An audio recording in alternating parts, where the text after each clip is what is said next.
ଶ୍ରୀରାମଙ୍କ ନଗରୀ ଅଯୋଧ୍ୟା, ଯେଉଁଠୁ ଆରମ୍ଭ ହୋଇଥିଲା ରାମାୟଣର କାହାଣୀ, ଏକ ଏହିପରି ସତ୍ୟ କାହାଣୀ ଯାହା ଭାରତ ବର୍ଷ ଇତିହାସର ପରିଚୟ ଅଟେ। କଣ ଆପଣ ଜାଣିଛନ୍ତି ଶ୍ରୀରାମଙ୍କର ଏକ ଭଉଣୀ ବି ଥିଲେ ଓ କୁମ୍ଭକର୍ଣ୍ଣ କାହିଁକି 6 ମାସ ପର୍ଯ୍ୟନ୍ତ ଶୋଇ ରହୁଥିଲା? ଏବଂ ରାବଣର ପତ୍ନୀ ମଣ୍ଡୋଦରୀ କଣ ଜନ୍ମରୁ ଏକ ବେଙ୍ଗୁଲି ଥିଲା?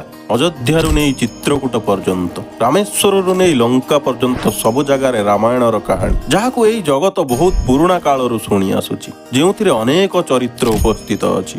ରାମାୟଣରେ ଲୁଚି ରହିଛି କିଛି ଅଜଣା ଚରିତ୍ର ଓ ତାଙ୍କ ସହ ଯୋଡ଼ି ଅଛି କିଛି ଅଶୁଣା କାହାଣୀ।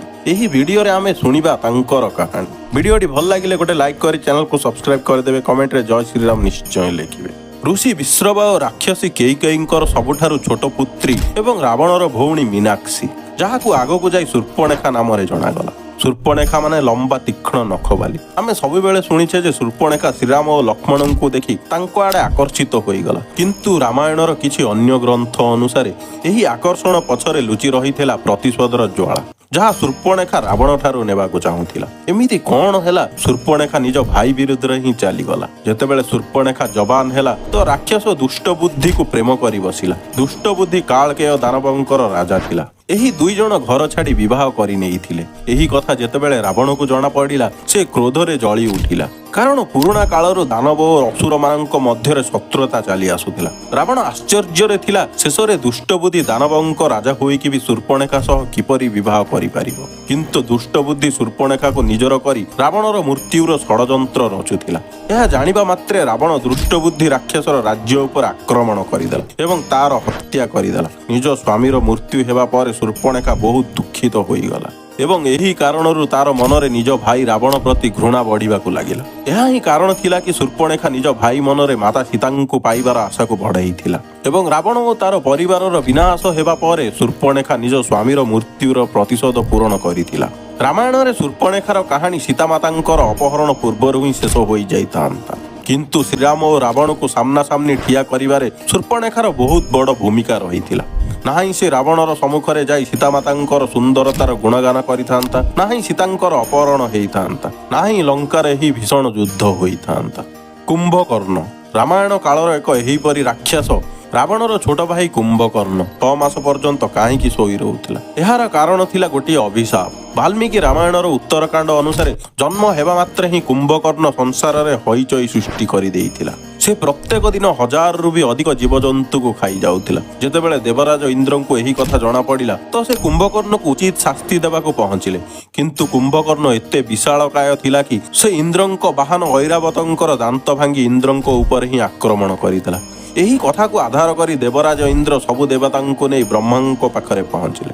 ବ୍ରହ୍ମଦେବ ବୁଝିଗଲେ କି ଯଦି ଏମିତି ହିଁ ଚାଲି ରହିଲା ତ ଏହି ସଂସାର ଜଲ୍ଦି ହିଁ ଶେଷ ହୋଇଯିବ। ସେପଟେ କୁମ୍ଭକର୍ଣ୍ଣ ଇନ୍ଦ୍ରାସନ ପାଇବା ପାଇଁ ବ୍ରହ୍ମଦେବଙ୍କର ତପସ୍ୟା କରିବାକୁ ଲାଗିଲା ଏବଂ ଯେତେବେଳେ ବ୍ରହ୍ମଦେବ କୁମ୍ଭକର୍ଣ୍ଣକୁ ବରଦାନ ଦେବାକୁ ଗଲେ, ମାତା ସରସ୍ୱତୀ କୁମ୍ଭକର୍ଣ୍ଣଙ୍କର ଜୀବ ଉପରେ ବସିଗଲେ। ତେଣୁ କୁମ୍ଭକର୍ଣ୍ଣ ଇନ୍ଦ୍ରାସନ ଜାଗାରେ ତାର ମୁଖରୁ ନିଦ୍ରାସନ ବାହାରିଗଲା।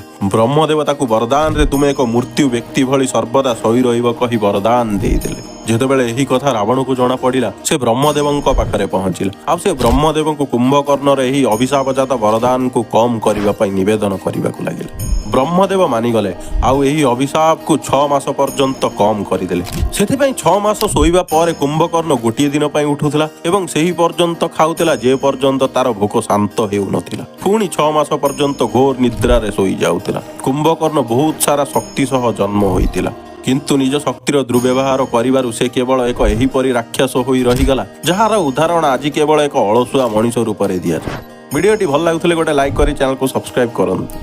ମଣ୍ଡୋଦରୀ ରାବଣର ପତ୍ନୀ ଓ ଲଙ୍କାର ମହାରାଣୀ ମଣ୍ଡୋଦରୀ, ଯାହାଙ୍କର ଜନ୍ମ ହିଁ ଏକ ବେଙ୍ଗୁଲି ରୂପରେ ହୋଇଥିଲା। ରାମାୟଣର ଉତ୍ତରକାଣ୍ଡ ଅନୁସାରେ ମଣ୍ଡୋଦରୀ ଅସୁରଙ୍କର ରାଜା ମାୟାସୁର ଓ ଦେବଲୋକର ଅପ୍ସରା ହେମାଙ୍କର ଝିଅ ଥିଲେ, କିନ୍ତୁ ଓଡ଼ିଆ ଧର୍ମ ପୁରାଣ ଅନୁସାରେ ମଣ୍ଡୋଦରୀ ଜନ୍ମରୁ କୌଣସି କନ୍ୟା ନୁହେଁ ବରଂ ଏକ ବେଙ୍ଗୁଲି ଥିଲେ। ପୁରାଣ ଅନୁସାରେ ଏକଦା ସପ୍ତଋଷି କ୍ଷୀରି ବନାଉଥିଲେ, କିନ୍ତୁ କୌଣସି କାରଣ ପାଇଁ ହଠାତ୍ ଏକ ବିଷାକ୍ତ ସାପ ସେହି କ୍ଷୀରିରେ ପଡ଼ିଗଲା।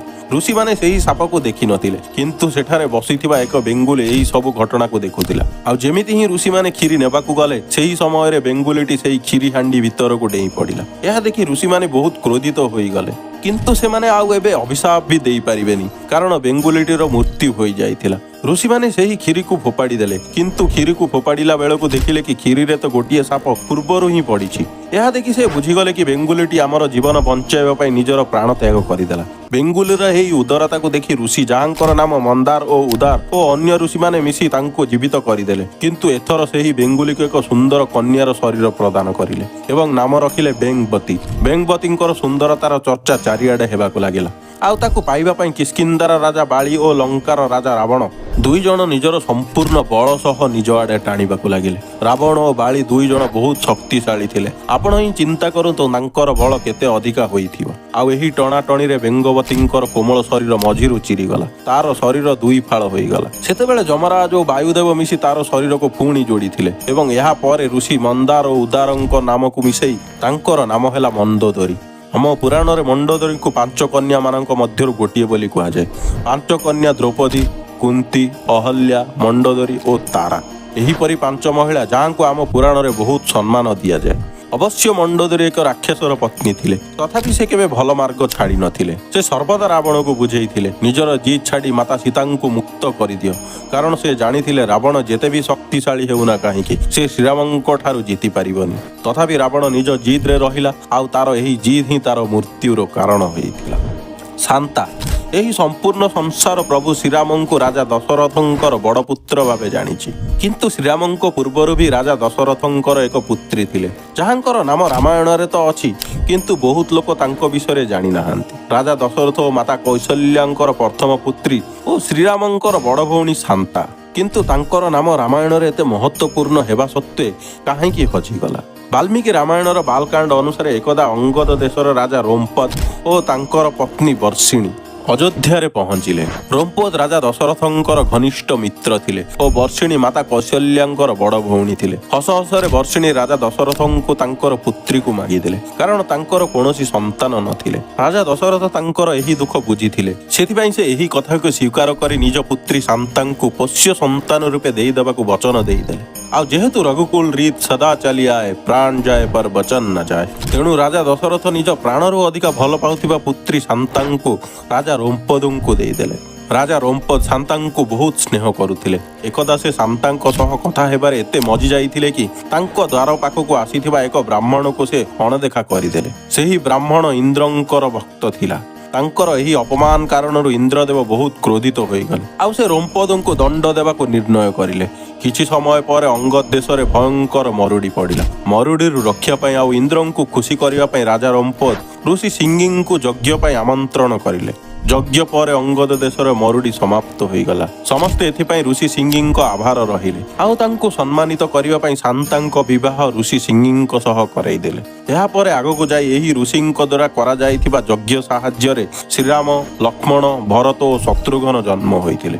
ଦେବୀ ଶାନ୍ତାଙ୍କର ଜନ୍ମ ହେଇଥିଲା ତ ରଘୁବଂଶରେ, କିନ୍ତୁ ରାଜା ରୋମପଦ ନେବା ପରେ ତାଙ୍କର ଏହି ମହତ୍ତ୍ୱପୂର୍ଣ୍ଣ ସ୍ଥାନ ରାମାୟଣର କେବଳ ବାଲକାଣ୍ଡ ପର୍ଯ୍ୟନ୍ତ ହିଁ ସୀମିତ ହୋଇ ରହିଗଲା।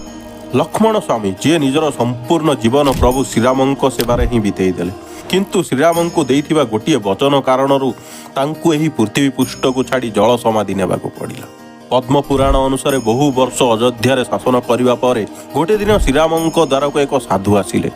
ସେ କିଛି ସମୟ ଶ୍ରୀରାମଙ୍କ ସହ କଥା ହେଲେ, ଆଉ କିଛି ସମୟ ପରେ ସେ ଦୁହେଁ ଏକୁଟିଆରେ କଥା ହେବା ପାଇଁ ଏକ କୋଠରୀ ଭିତରକୁ ଚାଲିଗଲେ। ଶ୍ରୀରାମ ଲକ୍ଷ୍ମଣଙ୍କୁ ଆଦେଶ ଦେଲେ ଯେପରି କାହାକୁ ବି ଭିତରକୁ ପ୍ରବେଶ କରିବାକୁ ଦିଆ ନଯାଏ, ଆଉ ଯଦି ଏହିପରି ହେଲା ତ ଲକ୍ଷ୍ମଣଙ୍କୁ ମୃତ୍ୟୁଦଣ୍ଡ ଦିଆଯିବ। ଶେଷରେ ଏମିତି କ'ଣ କଥା ଥିଲା ଯାହା କେହି ବି ଶୁଣିପାରିବେ ନାହିଁ, କାରଣ ସେ ସାଧୁ କୌଣସି ସାଧାରଣ ଋଷି ନଥିଲେ, ସେ ସ୍ୱୟଂ ଯମରାଜ ଥିଲେ। ସେ ଶ୍ରୀରାମଙ୍କୁ ମନେ ପକାଇବା ପାଇଁ ଆସିଥିଲେ ଯେ ତାଙ୍କର କାର୍ଯ୍ୟକାଳ ଏହି ପୃଥିବୀ ପୃଷ୍ଠରେ ସମାପ୍ତ ହୋଇଗଲାଣି, ଆଉ ଏବେ ତାଙ୍କର ବୈକୁଣ୍ଠ ଫେରିଯିବାର ସମୟ ଆସିଗଲାଣି। କିନ୍ତୁ ଯମରାଜ ଶ୍ରୀରାମଙ୍କ ଠାରୁ ଏହା ବଚନ ନେଇଥିଲେ କି ତାଙ୍କ ମଧ୍ୟରେ ହେଉଥିବା କଥାବାର୍ତ୍ତାକୁ ଯେପରି ଆଉ କେହି ନ ଶୁଣନ୍ତି। ଠିକ୍ ଏହି ସମୟରେ ଋଷି ଦୁର୍ବାସା ଶ୍ରୀରାମଙ୍କୁ ଭେଟିବା ପାଇଁ ସେଠାରେ ପହଞ୍ଚିଗଲେ। ଋଷି ଦୁର୍ବାସାଙ୍କର କ୍ରୋଧ କାରଣରୁ ବଡ଼ ବଡ଼ ଦେବତା ବି ତାଙ୍କୁ ଡରନ୍ତି। ଶ୍ରୀରାମଙ୍କ ଆଜ୍ଞା ପାଳନ କରି ଲକ୍ଷ୍ମଣ ଋଷି ଦୁର୍ବାସାଙ୍କ ଦ୍ୱାର ସମ୍ମୁଖରେ ହିଁ ଅଟକାଇ ଦେଲେ। ଏଥିପାଇଁ ଋଷି ଦୁର୍ବାସା ବହୁତ କ୍ରୋଧିତ ହୋଇଗଲେ ଏବଂ ସେ ଚେତାବନୀ ଦେଇ କହିଲେ କି ତାଙ୍କର ଏହି ଅପମାନ ପାଇଁ ସେ ଶ୍ରୀରାମଙ୍କୁ ଅଭିଶାପ ଦେଇପାରନ୍ତି। ଲକ୍ଷ୍ମଣ ସ୍ୱାମୀ, ଯିଏ ନିଜ ଭାଇଙ୍କୁ ଅନନ୍ତ ପ୍ରେମ କରୁଥିଲେ, ଏହି କଥା ଶୁଣି ଡରିଗଲେ। ଶ୍ରୀରାମଙ୍କ ଅଭିଶାପରୁ ବଞ୍ଚାଇବା ପାଇଁ ସେ ନିଜକୁ ତ୍ୟାଗ କରିବା ଉଚିତ ମନେ କଲେ, ଆଉ ସେ କୋଠରୀ ଭିତରକୁ ପ୍ରବେଶ କରିନେଲେ। ଲକ୍ଷ୍ମଣଙ୍କୁ ଏପରି ହଠାତ୍ ଦେଖି ଶ୍ରୀରାମ ସବୁ କଥା ଜାଣିଗଲେ, କିନ୍ତୁ ତାଙ୍କର ବଚନ ଭାଙ୍ଗିଗଲା।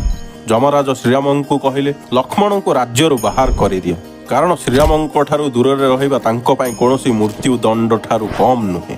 ଲକ୍ଷ୍ମଣ ସ୍ୱାମୀ, ଯାହାଙ୍କର ଜୀବନର ମହତ୍ଵ ହିଁ ଶ୍ରୀରାମଙ୍କ ସହ ଥିଲା, ସେ ଏହି କଥା ସହିପାରିଲେ ନାହିଁ।